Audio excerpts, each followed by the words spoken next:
City న్యూస్కు స్వాగతం. పరిసరాల పరిశుభ్రత సంపూర్ణ ఆరోగ్యానికి హేతువు అని జిల్లా కలెక్టర్ డీకే బాలాజీ అన్నారు. పరిసరాల పరిశుభ్రత సంపూర్ణ ఆరోగ్యానికి హేతువు అని జిల్లా కలెక్టర్ డీకే బాలాజీ పేర్కొన్నారు. స్వచ్ఛతా హీ సేవా కార్యక్రమంలో భాగంగా జిల్లా కలెక్టర్ డీకే బాలాజీ పలువురు అధికారులు సైకిళ్లపై ర్యాలీగా మంగినపూడి బీచ్కి వెళ్లి బీచ్ను శుభ్రపరిచారు. ఈ సందర్భంగా కలెక్టర్ బాలాజీ మాట్లాడుతూ పరిసరాలు పరిశుభ్రంగా ఉంచుకోవడం వల్ల ఆరోగ్యకరమైన జీవనం సాగించగలరన్నారు.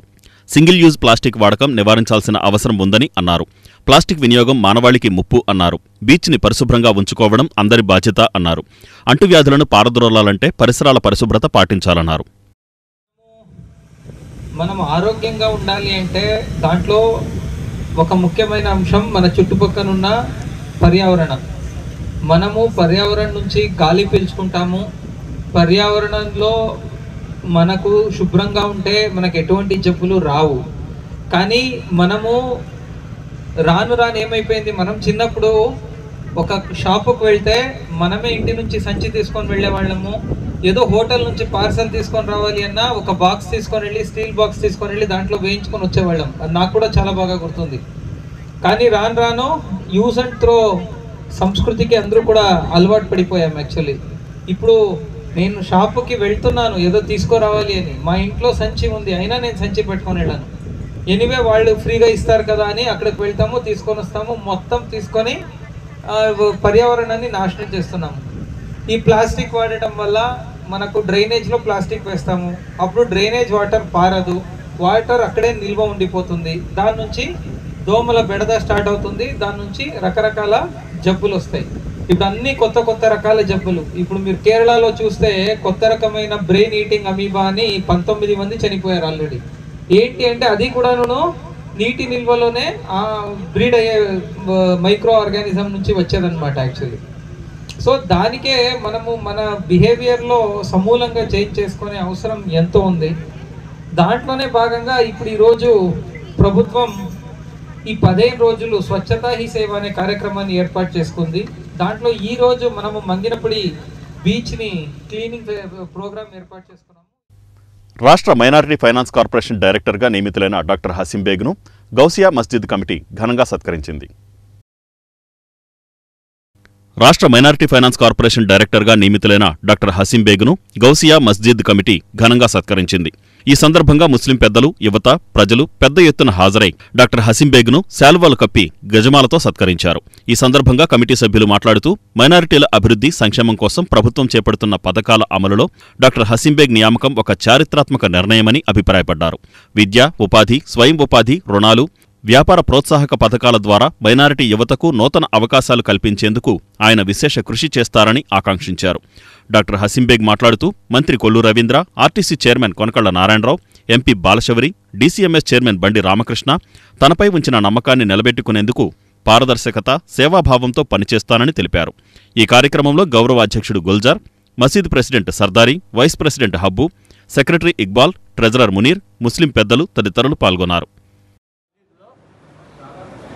ఏదైతే ఈ రాష్ట్ర ప్రభుత్వం నన్ను ఆంధ్రప్రదేశ్ మైనారిటీ ఫైనాన్స్ కార్పొరేషన్ డైరెక్టర్గా నియమించిన చంద్రబాబు నాయుడు గారికి, అదేవిధంగా మన అన్న కొల్లు రవీంద్ర గారికి, ఎంపీ గారికి, కాసం రాజేంద్ర గారికి థ్యాంక్స్ చెప్పుకుంటూ, ఏదైతే నాకు ఈ అవకాశం ఇచ్చిన ప్రభుత్వం రాబోయే రోజుల్లో నేను మంచి చేయాలని చెప్పి మా ముస్లిం సమాజానికి కూడా ఒక మంచి ఎడ్యుకేషన్ రంగంలో కానీ, వారి యొక్క ఆర్థిక వ్యవస్థని బాగు చేసే విధానంలో కానీ నేను బాగా చేయాలని చెప్పి ఈరోజు మా గౌసియా మస్జిద్ కమిటీ వారు, అదేవిధంగా మా ఇమాం గారు, మౌలన్ గారు, ప్రత్యేకంగా మా అధ్యక్షులు సర్దారి గారికి థ్యాంక్స్ చెప్పుకుంటూ, ఏదైతే నా మీద ప్రతి నమ్మకం ఉందో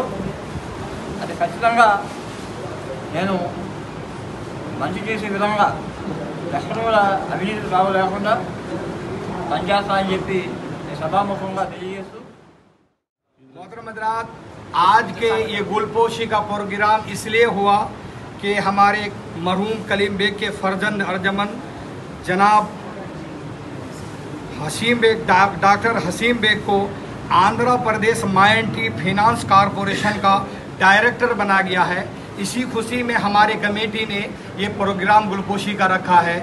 मैं कमेटी का भी शुक्रिया अदा करता हूँ, सभी लोगों का भी शुक्रिया अदा करता हूँ कि अच्छे तरीके से प्रोग्राम को अंजाम दिया। अल्लाह से दुआ है कि अल्लाह तबारक व ताला इसको इस पोस्ट को निभाने की तौफीक अता फरमाए और इसकी मुस्तकबिल को और रोशन फरमाए और हमारे मोहल्ले में बेपनाह तरक्की, रहमतें, बरकतें अता फरमाए। आमीन बिजाय नबी करीम सल्लल्लाहु।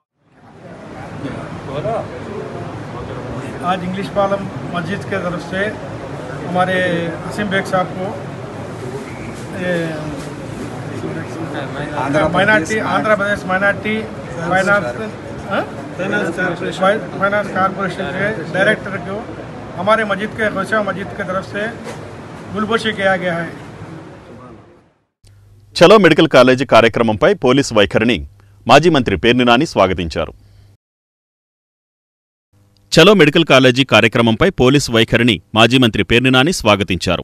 ఈ వ్యవహారంలో జిల్లా ఎస్పీ చర్యలు స్వాగతిస్తున్నామని, రూల్ మైండ్తో విధులు నిర్వహిస్తున్న ఎస్పీ అందరి విషయంలో ఒకేలా చట్టాన్ని అమలయ్యేలా చూడాలన్నారు. రాష్ట్ర చరిత్రలో ఎక్కడా లేని విధంగా 400 మందిపై కేసు నమోదు చేయడం, ఆ కేసులో 10 సంవత్సరాల శిక్షకు సంబంధించిన సెక్షన్ను కూడా చేర్చి బెయిల్ రాకుండా పోలీసులు చేసే ప్రయత్నం ఎక్కడా చూడలేదన్నారు. ప్రజల పక్షాన నిలిచి పోరాడుతూ ఆ క్రమంలో జైలుకు వెళ్లడంలో తప్పులేదన్నారు. అయినా 365 రోజులకు ఎక్కడా లేని విధంగా ఆర్టికల్ 30 పెట్టడం చూస్తుంటే దారుణంగా ఉందన్నారు. ఎస్పీపై డీజీపీ, హోం మినిస్టర్ ఒత్తిడి చేసి ఉండొచ్చు. ప్రతిపక్షాల నోరు ఎత్తనివ్వకుండా చేయడం కూటమి ప్రభుత్వానికి అలవాటుగా మారిందన్నారు. మచిలీపట్నంలోని జనసేన, టీడీపీలోని కొందరు గూండాలు, రౌడీలు చట్టాన్ని అతిక్రమిస్తున్నారని, వారిపై కూడా ఇలాగే చర్యలు తీసుకోవాలన్నారు. కూటమి ప్రభుత్వానికి ఏకపక్షంగా వ్యవహరిస్తున్న ఆయా పోలీస్ అధికారులను సైతం గుర్తించాలన్నారు. పేదల సౌకర్యం కోసం, ఒక గొప్ప అవకాశం కోసం పాడు చేసేటువంటి ప్రభుత్వాన్ని నిరసన తెలియజేయడం కోసం శాంతియుతంగా మేము ప్రోగ్రాం పెట్టాము, అప్లికేషన్ పెట్టాము. మేము ఇవ్వను అన్నారు, రిజెక్ట్ చేశారు, మైక్ పెట్టారు, మీరు వస్తే కనుక లోపలేస్తాం అది ఇది అని చెప్పని. ప్రతిపక్షంగా మా నిరసన మేము తెలియజేయాలి, ప్రజాహితం కోసం పనిచేయాలి కాబట్టి మేము పనిచేస్తున్నాం. కొత్త ఎస్పీ గారు వచ్చారు, 400 కేసులు, 400 మంది మీద రాష్ట్రంలో మొట్టమొదటిసారిగా ఒక ప్రతిపక్షం చేసినటువంటి ఒక నిరసన కార్యక్రమంలో 400 మంది మీద 10 సంవత్సరాల శిక్ష పడేటువంటి ఒక నేరం కూడా దీంట్లో పెట్టి మా 400 మందిని బెయిల్ రాకుండా ఎన్నాళ్ళు కావాలంటే అన్నాళ్ళు ఉంచేట్టుగా సెక్షన్ కూడా పెట్టారని చెప్పని పాత్రికేయ మిత్రులు చెప్తున్నారు. తప్పేం, ప్రజల కోసం పనిచేసేప్పుడు ఈ అన్నాళ్ళైనా ఉంటాం, పెద్ద ఇష్యూ ఉంది. చంద్రబాబు నాయుడు, కొల్లు రవీంద్ర వీళ్ళు వాళ్ళ ఇష్టం చేసుకొని, ఇప్పుడు మనం ఏమైనా మర్డర్ చేసి బెయిల్కి ఎవరన్నా మా పొడి చేయండి, వాళ్ళని పొడి చేయండి, వీళ్ళని పొడి చేయండి అని చెప్పి మనం దొరికిపోయి వెళ్తే నామోషి పడాలి. కానీ అట్లా దొరికిపోయినోడే నామోషి పడినప్పుడు, ప్రజాహితం కోసం పనిచేస్తున్నప్పుడు ఏముంటుంది, నెల అయితే ఉంది, 2 నెలలు అయితే ఉంది, తప్పే ఉంది, నామోషి ఉంది దాంట్లో. కాబట్టి ఎస్పీ గారి నిర్ణయాన్ని, ఎస్పీ గారి యొక్క చర్యని స్వాగతిస్తున్నాం. కాకపోతే మేము ఎస్పీ గారిని కూడా అడిగేది ఏంటంటే, మీరు చేరాక చాలామంది అన్నమయ్య జిల్లా రాజకీయ నాయకులతో కూడా పాత వాళ్ళతో మాట్లాడితే ఆయన నాయుడు గారు రూల్ ప్రకారం వెళ్తారు, రూల్ మైండ్ అని చెప్పారు. మేము కూడా అనుకున్నాం, మేము బందర్లో ఉన్న లేదా జిల్లాలో ఉన్న రాజకీయ నాయకులందరం కూడా వైఎస్ఆర్ కాంగ్రెస్ పార్టీ వాళ్ళం కానీ కమ్యూనిస్టులు కానీ అందరం మాట్లాడుకుంటూ, పోన్లేరు బాబు పాత ఎస్పీలాగా కాకుండా ఒంటికాల మీద పోలీసుని నడపకుండా కనీసం 4 కాకపోతే 3 కాళ్ళ మీద అయినా నడిపేటువంటి ఆలోచన ఉన్న మనిషి వచ్చాడని చెప్పి సంతోషపడ్డాం. తప్పేం లేదు, మీరు చట్టపరంగా మా మీద 400 మంది కేసు కట్టే తప్పేం లేదు. కాకపోతే నేను ఎస్పీ గారిని కూడా, నాయుడు గారిని, మీరు మంచిగా పరిపాలన చేస్తారని మీకు అన్నమయ్యలో కూడా పేరుంది కాబట్టి మీ ఆలోచన సరళి రూల్ మైండ్ అని చెప్పి చెప్తున్నారు కాబట్టి మేము వారిని రిక్వెస్ట్ చేసి, అంటే వారికి చెప్పేది ఏంటంటే, అయ్యా ముందు ఈ జిల్లాలో జనసేన, తెలుగుదేశం పార్టీ వీళ్ళు ఎవరు అరాచకాలు చేసినా కూడా అంతే కొరడా జులిపించమని చెప్పని. మా మీద 400 మంది మీద ఎట్లా అయితే కొరడా జులిపించారో, మీరు పర్మిషన్ నిరాకరించినా కూడా మేము ధర్నా చేయటానికి వెళ్ళామని చెప్పని, నిరసన వ్యక్తం చేయటానికి వెళ్ళామని. ఈ రౌడీజం చేసేటువంటి ఈ రౌడీ మూకలను కూడా కంట్రోల్ చేయాలి. సాధారణంగా పరిపాలకులకి లేదా అడ్మినిస్ట్రేటర్కి చుట్టూ ఉన్నటువంటి, మీ చుట్టూ ఉన్నటువంటి, అది ముఖ్యమంత్రి అయినా లేదా డీజీపీ గారైనా, లేదా చీఫ్ సెక్రటరీ గారైనా, లేదా ఎస్పీ గారైనా, లేదా ఒక స్టేషన్ SHO గారైనా చుట్టూ కొంతమంది వ్యవస్థ ఉంటుంది. ఆ వ్యవస్థ ప్రపంచాన్ని చూడనివ్వరు, బయట జరిగేటువంటి వాస్తవాలను చూడనివ్వరు. ప్రతి ఒక్కరూ పరిసరాలను పరిశుభ్రంగా ఉంచుకోవాలని పెడన ఎమ్మెల్యే కాగిత కృష్ణప్రసాద్ సూచించారు. ప్రతి ఒక్కరూ తమ పరిసర ప్రాంతాలను పరిశుభ్రంగా ఉంచుకోవాలని ఎమ్మెల్యే కాగిత కృష్ణప్రసాద్ సూచించారు. స్వర్ణాంధ్ర స్వచ్ఛాంధ్ర కార్యక్రమంలో భాగంగా పురపాలక సంఘం ఆధ్వర్యంలో పెడన పట్టణంలో పలు కార్యక్రమాలు చేపట్టారు. మున్సిపల్ కార్యాలయ ఆవరణలో మొక్కలు నాటే కార్యక్రమం మరియు పారిశుధ్య కార్మికులకు వైద్య శిబిరం, అనంతరం స్వర్ణాంధ్ర స్వచ్ఛాంధ్ర కార్యక్రమంపై అవగాహన ర్యాలీ, తదనంతరం బస్టాండ్ సెంటర్ సమీపంలో మానవహారం వంటి కార్యక్రమాలు నిర్వహించారు. ఈ కార్యక్రమాలకు హాజరైన ఎమ్మెల్యే కాగిత కృష్ణప్రసాద్ తొలుత మహాత్మాగాంధీ, డాక్టర్ బిఆర్ అంబేద్కర్ విగ్రహాలకు పూలమాలలు వేసి ఘనంగా నివాళులర్పించారు. ఈ సందర్భంగా ఆయన మాట్లాడుతూ ప్రతి ఒక్కరూ మొక్కలు నాటి పర్యావరణ పరిరక్షణకు దోహదపడాలన్నారు. ఈ కార్యక్రమంలో municipal commissioner Chandrasekhar Reddy, Janasena councillor Matta Sivapavani, కూటమి నాయకులు, మున్సిపల్, సచివాలయ సిబ్బంది తదితరులు పాల్గొన్నారు.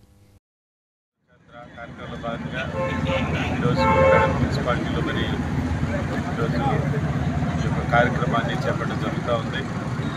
ఏదైతే మన ఆరోగ్యం ఎప్పుడు కూడా మన చేతుల్లోనే ఉంది.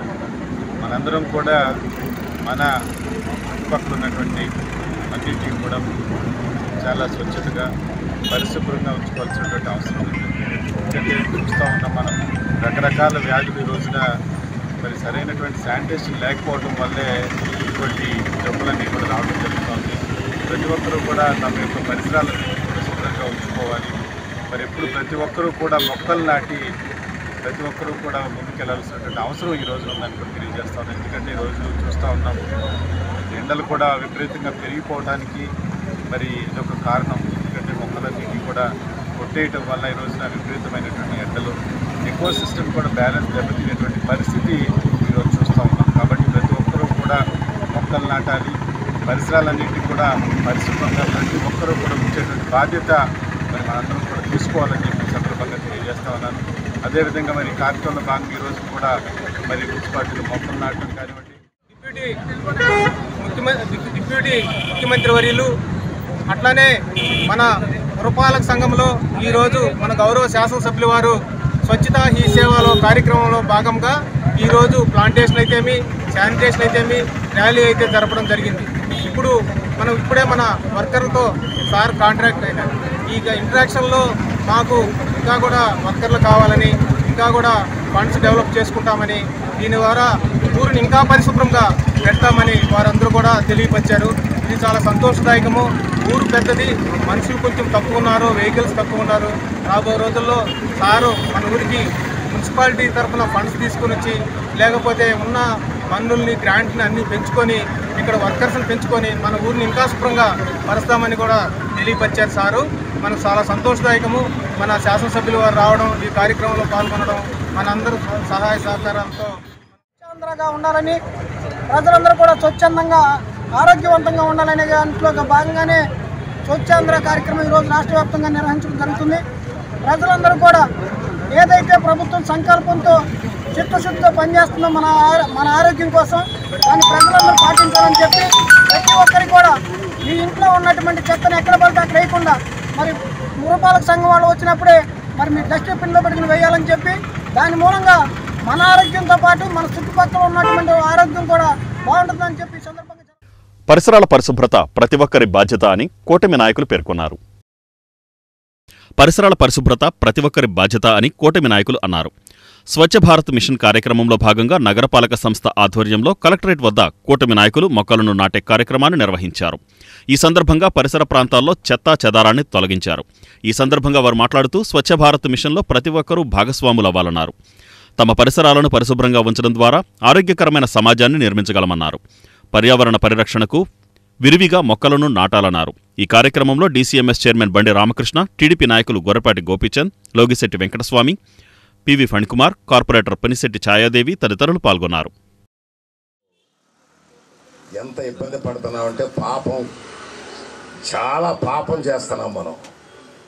బ్రహ్మ విష్ణు మహేశ్వరుల స్వరూపమైనటువంటి ఆవులు మన ప్లాస్టిక్ కవర్లో భోజనాల కోసం తిని ఈ మధ్య పోస్ట్ మార్టం చేస్తే 5 ఆవులకి పొట్ట నిండా క్యారీ బ్యాగులే.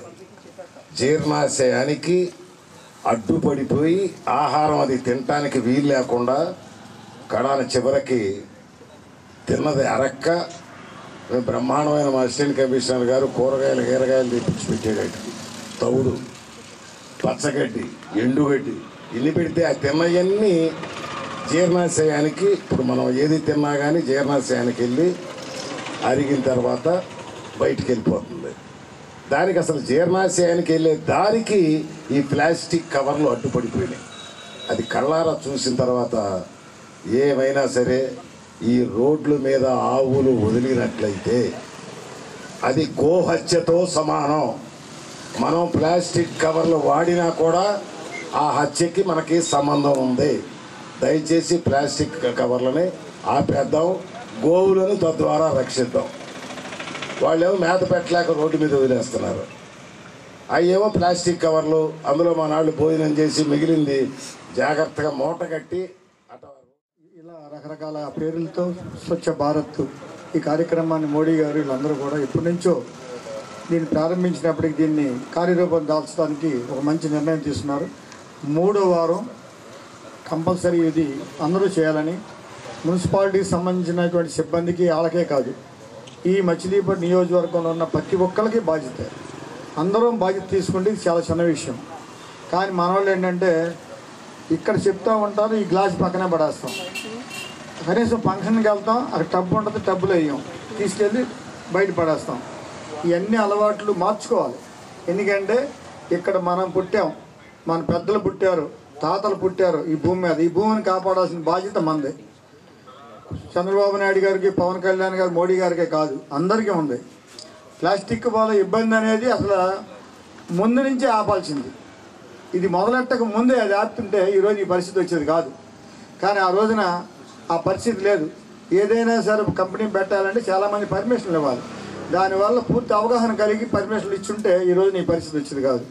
ఇప్పుడైనా సరే ఆపడానికి అసలు మెయిన్ ఎక్కడ మొదలవుతుంది, వాళ్ళు ఎవరో వాళ్ళు ఆపేస్తే మొత్తం అయిపోద్ది. వాళ్ళు ఆపకుండా ఎన్ని ఆపినా ఆగదు. అనే కార్యక్రమంలో భాగంగా ఈరోజు మనం ప్లాంటేషన్ అనేదాన్ని ఏర్పాటు చేసుకున్నాము. ప్లాంటేషన్ అంటే మొక్కలు నాటడం. మొక్కలు నాటడం అనేది ప్రతి చోట జరుగుతుందండి. అందరూ వీలైన మొక్కలు అంటే చాలా జనాల్లో ఇదివరకు కంటే ఇప్పుడు జనాలకి బాగా అవేర్నెస్ రావడం, మొక్కల్ని పెంచాలి, మొక్కల్ని ఎంత బాగా పెంచితే అంత దాని నుంచి వచ్చే ఆక్సిజన్ కానీ చుట్టూ పరిసర ప్రాంతాలు అన్నీ ఆరోగ్యకరంగా ఉంటాయని ఇదంతా కరెక్ట్ అని చేసేవని. కాకపోతే మన గత కొన్ని ఏళ్ళు, ఒక 3-4 ఏళ్ల క్రితం మనం అందరం కూడా కోవిడ్ అనే మహమ్మారి నుంచి చాలామంది దానిలో వెళ్ళిపోయిన వాళ్ళు ఉన్నారు. ఆ కోవిడ్ ఆగ్రహానికి దాన్ని తెప్పించుకుని మనం బయటపడి చాలా వరకు ఇలా ఉన్నామంటే కోవిడ్ అనేది నాకు తెలిసినంత వరకు అది మనల్ని ప్రకృతిని రీసైకిల్ చేసుకునే ఒక ప్రొసీజర్లో ఏర్పడింది. బాలాజీ విద్యాలయంలో దసరా సంబరాలు ఘనంగా నిర్వహించారు. ఈ సందర్భంగా అమ్మవారికి ప్రత్యేక పూజలతో పాటు పలు సాంస్కృతిక కార్యక్రమాలు జరిపారు. అమ్మవారి వేషధారణతో విద్యార్థులు అందరినీ ఆకట్టుకున్నారు. అనంతరం విద్యార్థులకు శ్లోకాల పోటీలు నిర్వహించారు. అంటే ఇవాళ బాలాజీ విద్యాలయంలో చదివేటువంటి విద్యార్థులు 3వ తరానికి సంబంధించినటువంటి వాళ్ళనమాట. ఈ 45వ ఏట శ్రీ బాలాజీ విద్యాలయం అడిగిడినటువంటి సందర్భంలో బాలబాలికలకు, విద్యార్థులకు భారతీయ సాంప్రదాయాల మీద ఒక చక్కటి అవగాహనను కల్పించటం కోసము ఈ ఏడాది ప్రతి నెల ఒక కార్యక్రమాన్ని చేపట్టింది. దాంట్లో ఈ నెల అంటే విశ్వావసునామ సంవత్సరము ఈ సెప్టెంబర్ మాసంలో వచ్చేటువంటి ముఖ్యమైన పండగ ఏంటంటే దసరా నవరాత్రులు. శ్రీదేవి దసరా నవరాత్రుల ఉత్సవాలను రేపు సోమవారం నుంచి అందరికీ సెలవులు ఉంటాయి. సాధారణంగా ఉంటారు శరన్నవరాత్రులు అంటూ ఉంటారు.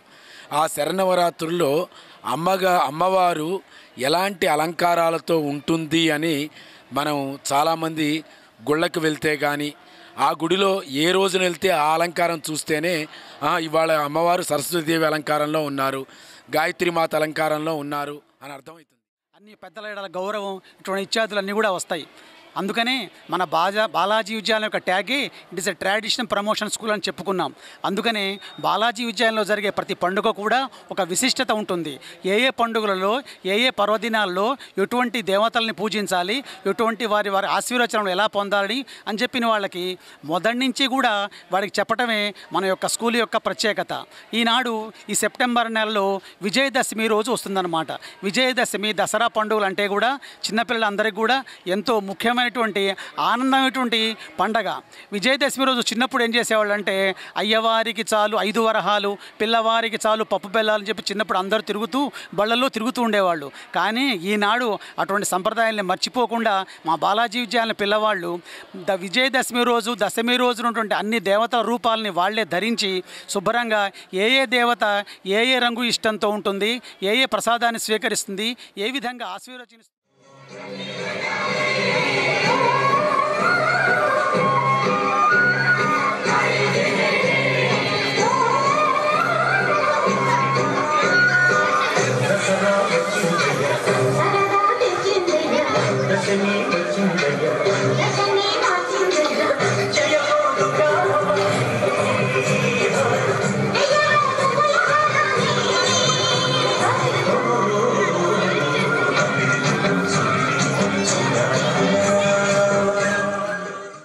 తమ సమస్యలు పరిష్కరించాలని కోరుతూ విద్యుత్ జేఏసీ నాయకులు ధర్నా నిర్వహిస్తున్నారు. పంపుల చెరువు సమీపంలోని ఎలక్ట్రికల్ సబ్స్టేషన్ వద్ద గత 2 రోజులుగా జేఏసీ కార్మికులు ధర్నా నిర్వహిస్తున్నారు. ఈ కార్యక్రమంలో నల్ల బ్యాడ్జీలు ధరించి మచిలీపట్నం, పామర్రు డివిజన్ల నుండి కార్మిక నాయకులు పెద్ద సంఖ్యలో పాల్గొన్నారు. వైద్య సౌకర్యాలు, జీపీఎఫ్ పెన్షన్ విధానం అమలు చేయాలని, కాంట్రాక్టు ఉద్యోగులు, అవుట్సోర్సింగ్ ఉద్యోగుల సమస్యలను వెంటనే పరిష్కరించాలని ఈ సందర్భంగా వారు డిమాండ్ చేశారు. ఒకే సబ్స్టేషన్లో 2 జీతాల విధానం రద్దు చేయాలని, షిఫ్ట్ ఆపరేషన్ థియేటర్లకు సర్వీస్ ఇన్సెంటివ్ కారుణ్య నియామకంలో పాత విధానాన్ని అవలంబించాలని, పెండింగ్లో ఉన్న 4 డిఏలు వెంటనే ఇవ్వాలని, విద్యార్హతలు కలిగిన ఓఎల్డెం కార్మికులను కన్వర్షన్లు, ఫీల్డ్లో ఉన్న ఖాళీలను వెంటనే భర్తీ చేయాలని వారు కోరారు. ఈ కార్యక్రమంలో B Srinivasa Rao, JAC chairman V Ankababu, JAC convener L Rammohan Rao, P David Raju, A Rambabu, S Srinivasa Rao, D Nagaraju, Daram Nagaraju, Ramoji, lineman Jonnalagadda Nageswara Rao తదితరులు పాల్గొన్నారు. దశల వారీగా 3 ప్రోగ్రాలు చేయడం జరిగిందండి. 15, 16 నల్ల బ్యాడ్జీలతో నిరసన. రెండవ దశలో 17, 18 తారీఖుల్లో మన డివిజన్ హౌస్ ముందు లంచ్ అవర్ ధర్నా చేశాం. 19, 20 ఇవాళ రెండో రోజు రిలే నిర్దేశాలు చేస్తున్నామండి. ఈ డివిజన్ మచిలీపట్నం జేఏసీ తరపున రేపు సోమవారం నాడు కూడా శాంతి ర్యాలీ ఉంటుంది. మేము ఇక్కడి నుంచి కార్మికులందరం బయలుదేరి కలెక్టర్ గారికి మెమరాండం ఇవ్వడం జరుగుతుంది. మేము ఎంత ఉద్యమం చేస్తున్నా ప్రభుత్వం స్పందించట్లేదు. మమ్మల్ని వెంటనే తక్షణం చర్చలకు పిలిచి మా సమస్యలు పరిష్కరించవలసిందిగా కోరుతున్నా. అలాగే ముఖ్యంగా మా సమస్యలు ఎవరైతే గత ప్రభుత్వంలో జేఎల్ఎం గ్రేడ్ 2లుగా నియమితులయ్యారో వాళ్ళకి ఇంతవరకు సర్వీస్ రూల్స్ అనేది అమలుపరచలేదు. ఒకే వ్యవస్థలో గ్రేడ్ 2 అని జేఎల్ఎం అని 2 వ్యవస్థలు ఉన్నాయండి. వాళ్ళని వెంటనే జేఎల్ఎంలుగా ప్రమోషన్ ఇచ్చి రెగ్యులర్ చేయవలసిందిగాను, అలాగే షిఫ్ట్ ఆపరేటర్లు ఉన్నారు, వాళ్ళు ఒక సబ్స్టేషన్లో అవుట్సోర్సింగ్ విధానంలో ఒకే సబ్స్టేషన్లో 2 జీతాలు ఇస్తున్నారు. ఎవరైతే అంతకుముందు పాత వాళ్ళు 5 ఏళ్ళ క్రితం ఉన్నవాళ్ళు వాళ్ళకి 26,000, కొత్తగా జాయిన్ అయిన వాడికి 15,000 ఇస్తున్నారు. వాళ్ళకి గత 10 ఏళ్ళ నుంచి అదే జీతం కానీ 2018 పీఆర్సీ అప్పుడు కానీ 2022 పీఆర్సీ అప్పుడు కానీ ఇన్సెంటివ్ ఇవ్వటం కానీ, ఏ ప్రభుత్వ ఉద్యోగస్తుకైనా ప్రతి సంవత్సరం ఇంక్రిమెంట్ అని డిఏ అని ఉంటుంది, వాళ్ళకి అయ్యేం లేవు. కాబట్టి వాళ్ళకి తక్షణం సమాన పతికి సమాన వేతనం, అలాగే మన కార్మిక చట్టాల ప్రకారం కరెక్ట్ వృత్తి 21,000 రూపాయలు ఇప్పించవలసిందిగా కోరుతూ మెయిన్ డిమాండ్ అదండి.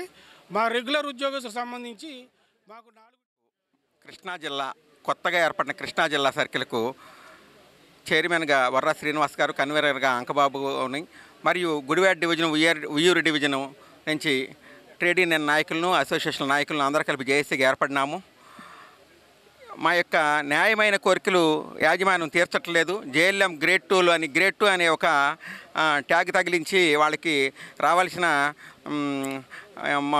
రావాల్సిన బేసిక్లు అవన్నిటిని ఎక్కడో వెనక్కి ఒక 20 years బ్యాక్ పంపించేశారు జేఎల్ఎం గ్రేడ్ 2లని.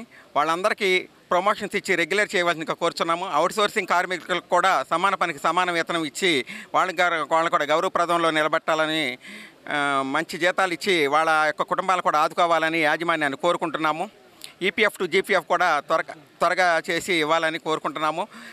జేఎల్ఎం గ్రేడ్ 2లకి యాక్సిడెంట్లు అయితే క్రెడిట్ కార్డు, మెడికల్ ఫెసిలిటీ అనేది చాలా ఇబ్బందికరంగా ఉంటుంది. విజయవాడ హాస్పిటల్కి తీసుకెళ్తే వేరే హాస్పిటల్కి అంటారు, జాయిన్ చేసుకోరు. వాళ్ళందరికీ మంచి వైద్యం అందించడానికి అన్లిమిటెడ్ మెడికల్ పాలసీని కల్పించాలని, షరతులు లేని మెడికల్ పాలసీని కల్పించాలని యాజమాన్యాన్ని కోరుకుంటున్నాము. డిఏలు మాకు 4 డిఏలు బకాయి ఉన్నాయి. జనవరి వస్తే 5వ డిఏ కూడా బకాయి వస్తుంది. నిత్యావసర సరుకులు చూస్తేనేమో బగ్గుమంటున్నాయి. మరి మాకేం రావాల్సిన డిఏలు, సరుకులు రేట్లు అవన్నీ పెరిగిపోతున్నాయి, కానీ మాకు రావాల్సిన డిఏలు మాత్రం ఇవ్వట్లేదు. వెంటనే తక్షణమే యాజమాన్యము, ప్రభుత్వము స్పందించి మాకు రావాల్సిన డిఏలు అన్నిటిని కన్వర్షన్స్ కూడా ఇవ్వాలి. మాకు క్వాలిఫికేషన్ ఉన్న వాళ్ళకి అటెండర్లు వాళ్ళందరూ ఉన్నారు. వాళ్ళకి క్వాలిఫికేషన్ బట్టి కన్వర్షన్స్ కూడా ఇప్పించవలసిందిగా యాజమాన్యాన్ని బందరు డివిజన్ మిత్రులకు, ముఖ్యంగా జేఏసీ చైర్మన్ కన్వీనర్ గారికి కూడా గుడివాడ డివిజన్ తరఫున ఉదయపూర్వక నమస్కారాలు. మా ప్రధానమైన డిమాండ్ల్లో మేమేమి ఆర్థికపరమైన విషయాల్లో ఈ యాక్సిడేషన్ తీసుకోలేదండి. మీకు సభాముఖంగా తెలియజేదంటే, మా డిపార్ట్మెంట్లో విధి నిర్వహణలో పనిచేస్తూ పడిపోతే ఏ హాస్పిటల్లో చేర్పించుకోగా కొన్నిటికి లిమిటెడ్గా మీకు క్రెడిట్ కార్డు 1 లక్ష రూపాయలే వస్తుంది, ఈ 2 లక్షల రూపాయలు వస్తుందని చెప్పడం జరుగుతుంది యాజమాన్యం. మరి దాదాపు ఈ మధ్యకాలంలోనే మన బందర్లో కానీ గుడివాడలోనే నేను 10 మంది సోదరులు యాక్సిడెంట్లుగా పడిపోతే హాస్పిటల్ నిమిత్తం వాళ్ళు ఇచ్చింది చాలక మేము డివిజన్ ప్రెసిడెంట్గా కానీ సెక్రటరీ గారు కానీ ఒక నిర్ణయం తీసుకుని అందరి జేఎల్ఎంలు కింద అటెండర్ కానించి ఎల్ఐ వరకు అమౌంట్ పోగేసి 3 లక్షలని 4 లక్షలని ఆ కుటుంబానికి ఇచ్చి ఒక వెన్నుదన్నుగా నిలవడం జరుగుతుంది. ఎంత దౌర్భాగ్య విషయమో మీరు ఒకసారి ఆలోచన చేసుకోండి. ఈ డిపార్ట్మెంట్ నమ్ముకుని ఈ డిపార్ట్మెంట్లో పనిచేస్తా విధి నిర్వహణలో పడిపోతే అతనికి మెడికల్ సౌకర్యం కల్పించలేని దుస్థితిలో కూడా ఈ యాజమాన్యం ఉంది. అది మేము ప్రధాన డిమాండ్. అన్లిమిటెడ్ మెడికల్ సౌకర్యం మాకు కల్పించాలి. చాలామంది చెయ్యి బాగొట్టుకుని, కాలు బాగొట్టుకుని, రీసెంట్గా మా గుడివాడలో ఒక విచిత్రమైన యాక్సిడెంట్. అతను హెచ్బీ చేత మరి కాలు జారి పడిపోతే అతను హాస్పిటల్లో 3 లక్షల వరకు క్రెడిట్ కార్డు ఇచ్చారు. తర్వాత ఇతనికి ఏ విధమైన బ్రెయిన్లో ఇబ్బంది లేదు, ఇతనికి ఎటువంటి ఇబ్బంది లేదు, మీరు ఇంటికి తీసుకెళ్ళిపోండి అంటే అతను నిశ్చేసిన స్థితిలో. ఈ వార్తలు ఇంతటితో సమాప్తం. నమస్కారం.